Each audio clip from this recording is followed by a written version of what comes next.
Ça se passe de commentaires. On va déjà regarder cette image pour que vous puissiez comprendre de quoi il s'agit exactement.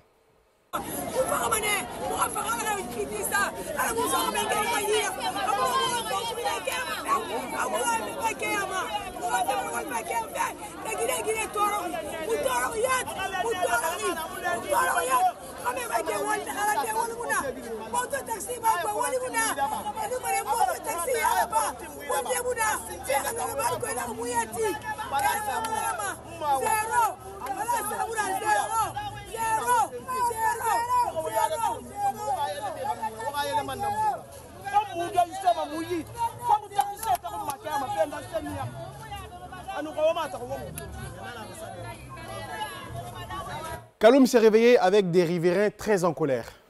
Justement, la grogne a débuté très tôt le matin, loin de toute attente, parce que personne ne s'attendait quand même que les femmes allaient justement barricader les rues pour manifester.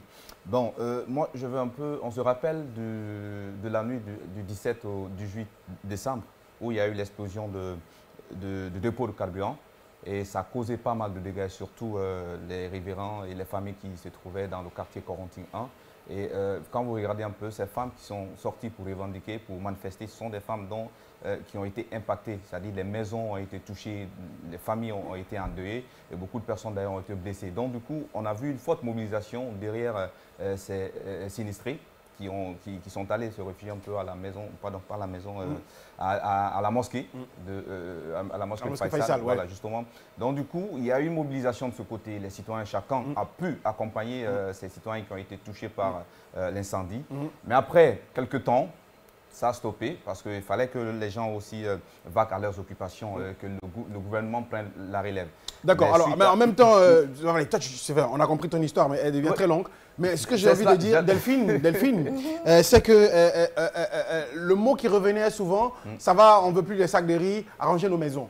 Ça fait partie aussi des revendications. Oui, je crois qu'on s'est beaucoup trop focalisé sur l'aspect denrées alimentaires et on a oublié que ces gens qui ont été impactés avaient des maisons qui ne sont plus là, qui n'existent plus ou alors qui sont devenues des maisons qu'on ne peut plus habiter. On a oublié ça, on s'est plutôt penché sur comment leur trouver de la nourriture, sauf que là aujourd'hui, en sortant, elles ont été claires. On n'a pas faim, on a besoin d'où dormir, on a besoin de compte rendu qu'on nous dise. Parce que peu importe ce qui s'est passé, c'est que c'est à eux qu'on doit rendre compte. Et ça, elles ont le droit de le demander.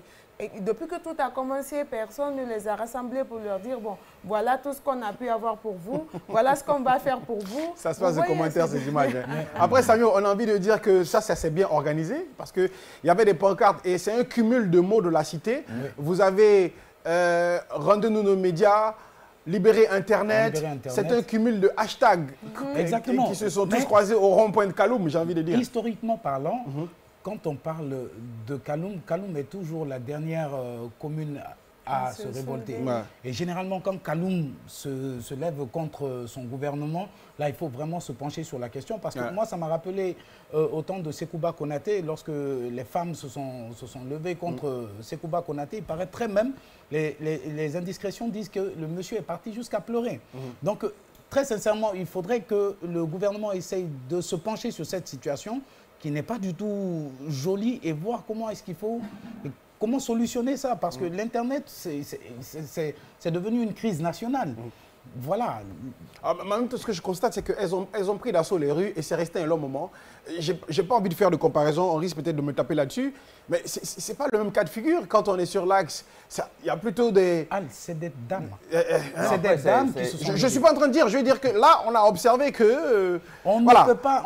Je ne sais pas si je vais dire même encadré, parce que vous n'avez même pas de gendarmes qui étaient là sur le terrain. Bon, après, ils sont venus un peu plus tard, parce que, bon, là, ce sont des femmes de la ville. Là-bas, la manifestation, généralement, c'est pas comme quand ça tire pas partout. Il n'y a pas de gaz lacrymogène, c'est encadré. Donc, on s'est encadré.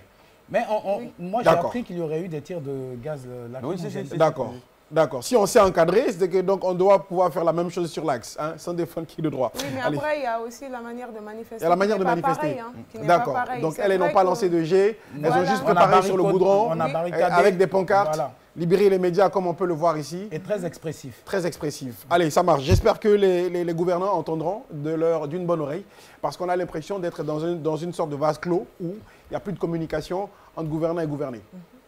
Exactement. D'accord. Il y a même un poète qui disait que la dictature est en état de gestation en République de Guinée. Oui, c'était hier, c'était Kerno Monéno. D'accord.